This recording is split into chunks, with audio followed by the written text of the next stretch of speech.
দেখেন একজন তরকারির ব্যবসায়ী, মানে বাজারে বাজারে তরকারি বিক্রি করে, কিন্তু লোকটা বড় অশিক্ষিত, কিছুই জানে না, বাংলা ইংরেজি কিছুই জানে না, একবার উনি মানুষ কিন্তু বড় আল্লাহ পাঁচ ওয়াক্ত নামাজ জামাতের সঙ্গে আদায় করে। সুবহানাল্লাহ, আরো বলতাম সুবহানাল্লাহ।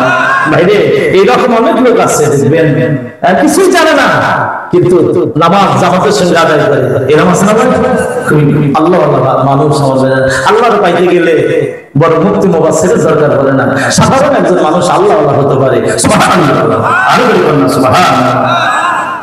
আমার ভাইরা হযরত আলী রাহমাতুল্লাহ বলে ওই লোকটা যিনি তরকারি বিক্রি করে একজন অশিক্ষিত মানুষ, কোন ওই লোকটা কোন মাদ্রাসায় পড়ে নাই, বড় কোন শিক্ষক নাই, কিন্তু আমার মালিক আমার আল্লাহ তাআলা যেদিন আজরাইল আসবে আমার জন্য ওযু থাকে, আল্লাহ ওযু সহকারে যেন আমি থাকতে পারি। আল্লাহ যেদিন আজরাইল আসবে নামাজের শেষ অবস্থায় আল্লাহ তুমি আমার মরণ দান করে দিও। আল্লাহ সুবহানাল্লাহ। ওয়া ভাইরা ও বন্ধু, এই লোকটার কথা ফেরেশতারা আমার মালিক আল্লাহর সাথে ফেরেশতারা কথা বলে, আমার আল্লাহ ফেরেশতাদের সাথে ওই গরিব লোকটার কথা ফেরেশতাদের সাথে প্রশংসা করে। সুবহানাল্লাহ।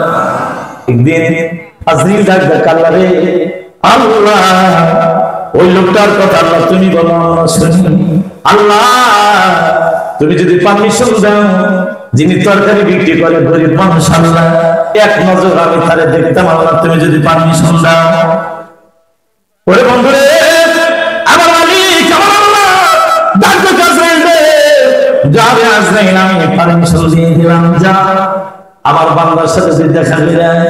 আজরাইল মানুষ বেশ দাঁড়ান করে ওই লোকটার সামনে এসে দাঁড়াইছে, ভাইজান দাঁড়ান দাঁড়ান দাঁড়ান, কয় না আমার সময় নাই, কয় না দাঁড়ান কথা বলো, কয় না সময় নাই, বারবার বলে কয় না সময় নাই।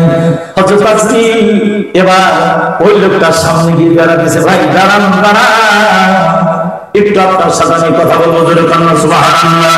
ও বন্ধু দাঁড়াও, কিতাবের মধ্যে আছে হযরত আজরাইল এবার মানুষ বেশ দাঁড়ান করেছে, মানুষ বেশ থেকে এবার আজরাইল দাঁড়ান করেছে। আমি তো কোনো মানুষ নই, আমি হলাম আজরাইল আলাইহিস সালাম, এসে হাজির হয়ে গেছি।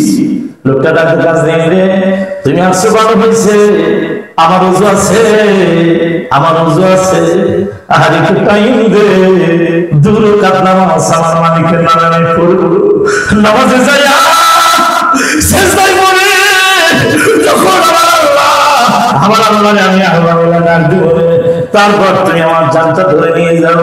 যখন আমি সেজদায় করে আল্লাহ ডাক দিব, সুবহানা রাব্বিয়াল আলা, করুন সুবহানা রাব্বিয়াল আলা, সুবহানা রাব্বিয়াল আলা, তারপর তুমি আমার জানটা কবজা করো।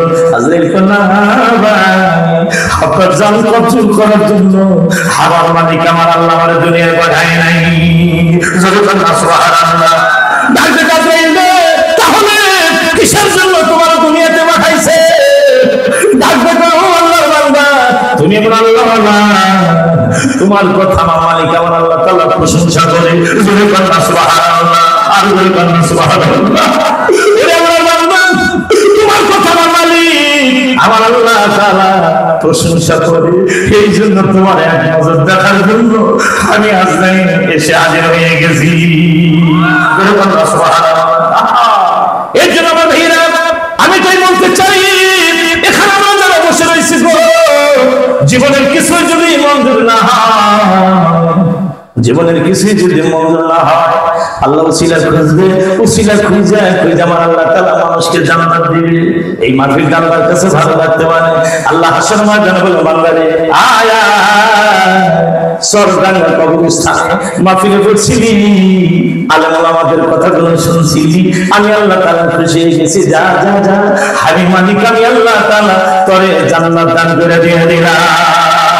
জোরে বলুন সুবহানাল্লাহ। এই জন্য ভাইজান গুনাহ করেছে আমরা মাফ করে দেওয়ার মালিককে, এর কথা বলে কে? ও ভাই আল্লাহ যদি না মাফ করে দেয় কি ভাই উপায় আছে? আল্লাহ নিজে কোরআনের মধ্যে বলেন লা তাকনাতু মির রাহমাতিল্লাহ ইন্নাল্লাহা ইয়াগফিরুয যুনুবা জামিআ ইন্নাহু হুয়াল গফুরুর রাহিম। আল্লাহু আকবার। আমার আল্লাহ বলে, ও আমার বান্দা, ও আমার বান্দি, পাহাড় সমপরিমাণ যদি তোমরা গুনাহ করো, পাহাড় সমপরিমাণ যদি তোমরা গুনাহ করো, তওবা যদি করো রে, তোমাদের তওবার কারণে আমি আল্লাহ তাআলা তোমাদের জীবনের গুনাহগুলো মাফ করে দিয়ে দিব। এটা সুবহানাল্লাহ।